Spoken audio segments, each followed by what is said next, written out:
çdo bllokadë e tillë do të jetë një kost të shtesë për ekonominë, mirë po dhe për qytetarin e Republikës së Kosovës. Fatkeqësisht ekonomia e Kosovës është e varur drejt për drejt nga pjesa e importit dhe fatkeqësisht me asnjë prodhim të vetëm nuk kemi mundësi të stimulojmë nevojat dhe kërkesat e konsumit të brendshëm. Praktikisht çdo blokadë, edhe blokada e këtij lloji normalisht do të ketë impakt dhe pasoja negative në ekonomi, sepse na jemi duke folur për një situatë edhe ashtu të brisht ekonomike dhe duke marrë parasysh këtë trendin e madh të inflacionit dhe rritjes së çmimeve dhe normalisht çdo blokadë e tillë do të jetë një kost të shtesë për ekonominë, mirë po dhe për qytetarin e Republikës së Kosovës, sepse duhet ta cekim një diçka që e përmendëm më herët, ku vetëm 2 vitin 2025 7 miliardë euro, ndërsa ishin importet, ndërsa eksporti diku 928 milion euro dhe praktikisht kjo tregon që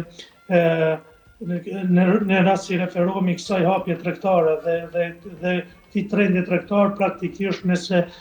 vetëm për një javë ndërmarrën këto masa të bllokadave, praktikisht në aspektin e importit 140 milion euro me këtë trend do të jenë humbje dhe kjo do të ndikojë drejt në zinxhirin e furnizimit, sepse në momentin kur po flasim me zinxhirin e furnizimit, praktikisht mungesa e këtyre produkteve si pasojë këtyre bllokadave, praktikisht apo këtyre masave bllokuese ndaj sistemet të cilën e ka vendosur Bashkimi Evropian, praktikisht tregon edhe varësinë ekonomike, mirë po ka njerë edhe pozita gjeografike e tillë, praktikisht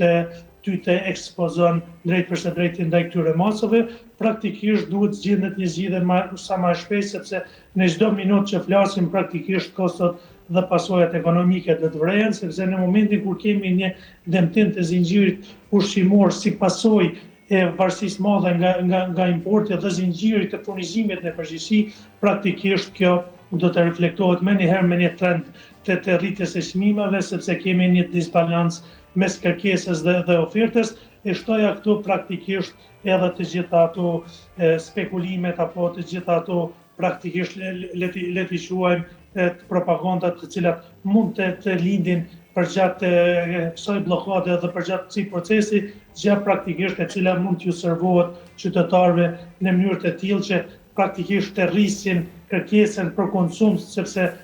praktikisht afektuan ndaj këtyre çështjeve fiktive, mirë po prapë në aspektin ekonomik, çdo ditë me të cilën do zgjat kjo bllokadë, praktikisht kostot ekonomike, financiare do të jenë edhe për Kosovën, edhe për bizneset, mirë po edhe për qytetarët.